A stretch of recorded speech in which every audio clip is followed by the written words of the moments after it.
Almost all retirement advice out there is built for one type of person, someone with a saving account from work and nothing else. A private sector employee riding the stock market into retirement. It was never built for someone with a pension. And that gap matters because there are 7 specific advantages that come with public sector retirement that most people never heard about. Some of these are brand new, some are rule changes nobody sent a memo about, and at least one of them, if it applies to you, is worth real money every single month for the rest of your life. 7 things. Let's start with the biggest one. For decades, teachers, firefighters, police officers, and other public employees were told the same thing. Your social security will be cut because you also have a pension. 2 government rules did that cutting. Let's call them by what they do. So, it is simple. One rule cut the benefit of the worker themselves. The other one cut the benefit of a spouse or a widow. Together, they reduce or completely wiped our social security for public employees whose pensions come from a job that didn't pay into social security. Entire retirements were planned around a smaller check or no check at all for surviving spouse. That's gone now.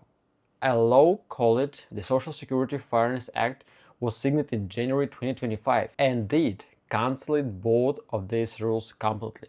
According to the government estimates, people affected by the first rule are seeing their monthly social security go up by about $360 on average.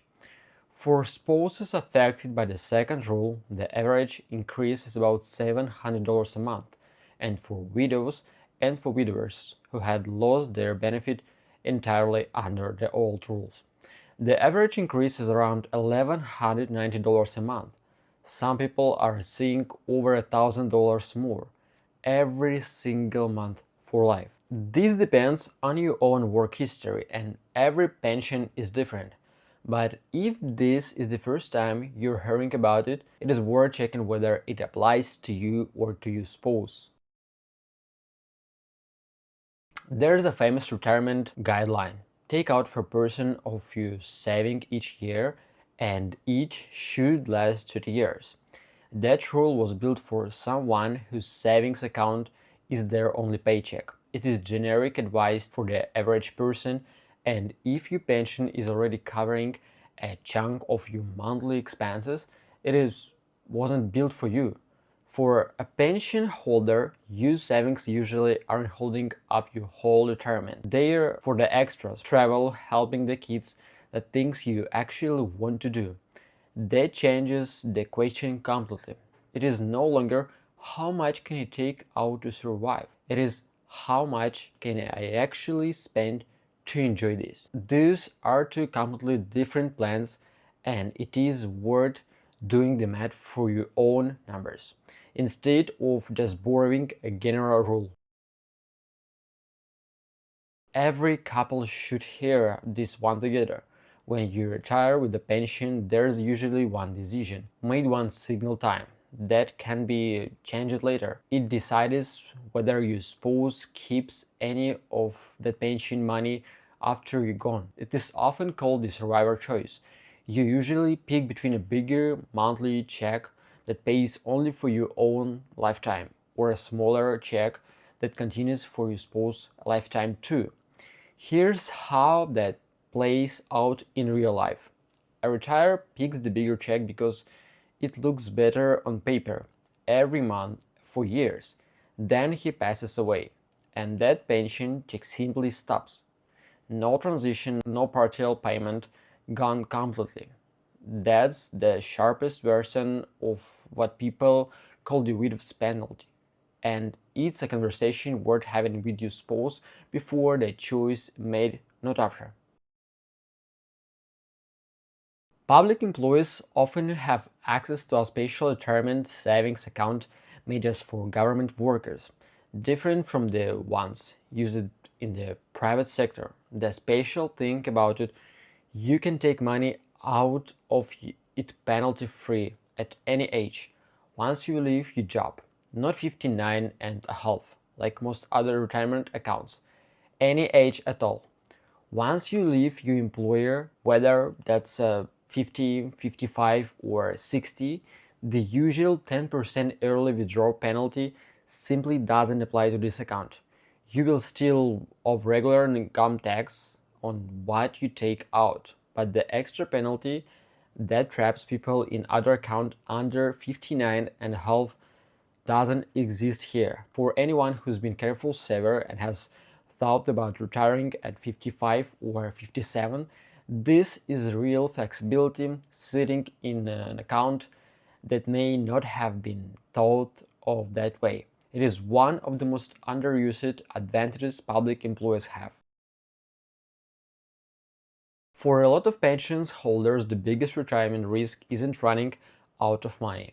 It might be opposite, working past the point where your numbers actually require it. Here's the math nobody runs.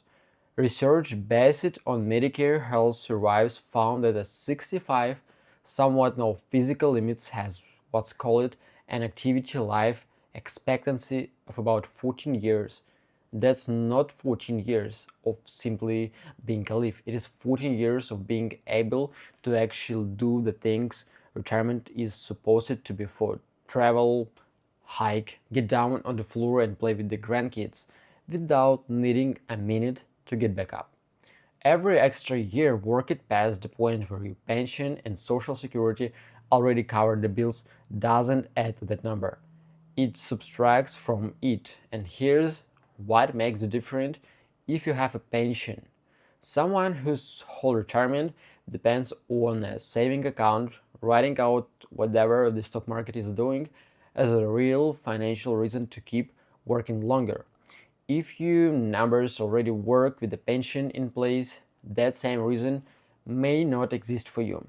At that point, the choice is between one more year of work and the one more year of the healthiest, most activity years available. That's worth thinking about at 65, not at 68. One's health has already started to decline. This one isn't about you, it is about you kids. If most of what's been saved sits in an account that hasn't been taxed yet, the kind tied to your job or a personal retirement account, there's a tax bill coming that most people don't see until it's too late. Here's how it works. Money in one of these accounts gets taxed at a regular income whenever it comes out.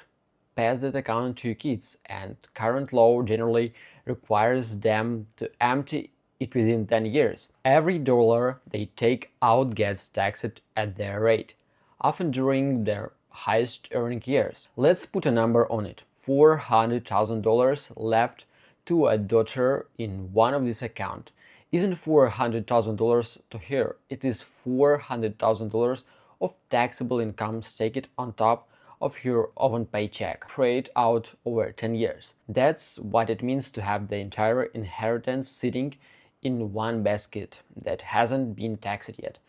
The exact impact depends on where the money is held, but it's worth understanding that this exists before your kids are the one dealing with it instead of you.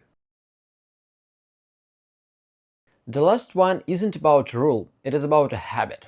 30 years of living below your means to build a pension and savings creates a specific kind of person, careful, disciplined, never wasteful. Those exact same habits that build the wealth are the ones that make it feel wrong to actually spend it. Once retirement arrives, same trade, different reason. And nobody warns anyone about that switch going from saving to spending, and it is hard to just flip it. Here's the part that catches people off guard. The choice was never really between spending it and saving it for later. Money that doesn't get spent doesn't just sit there waiting for some perfect, safe amount moment. It usually just ends up going to the kids by default with no real plan. And as we just covered, if it is sitting in an account that hasn't been taxed yet, that's exactly the kind of transfer that creates a real tax bill for them. There's nothing wrong with wanting to leave something behind, but enjoying the years that are actually available matters too. If the numbers support it, spending it isn't reckless, it is the plan working exactly the way it was supposed to. The goal was never to end life with the biggest possible balance. It was to give it, gift it, or spend it, to actually do what was planned when it was planned with the people it was planned for. 7 things working in favor of anyone with a public pension, most of which almost no one explains. A pension is a strong asset in retirement. It just makes retirement different, and that difference needs its own planning, not generic advice built for someone with only saving account. When the numbers get run, whether that doesn't alone or with help, make sure whoever is doing it actually understands how retirement works for a public employee specifically. Not everyone who gives advice does. If this was useful, subscribe. New breakdowns like this come out regularly, built specifically for people navigating exactly these questions. And if there's someone with a pension who needs to hear this, send it their way. Thank you guys for watching. Write in comment your opinion about my video. Thank you, subscribe and like. Bye bye.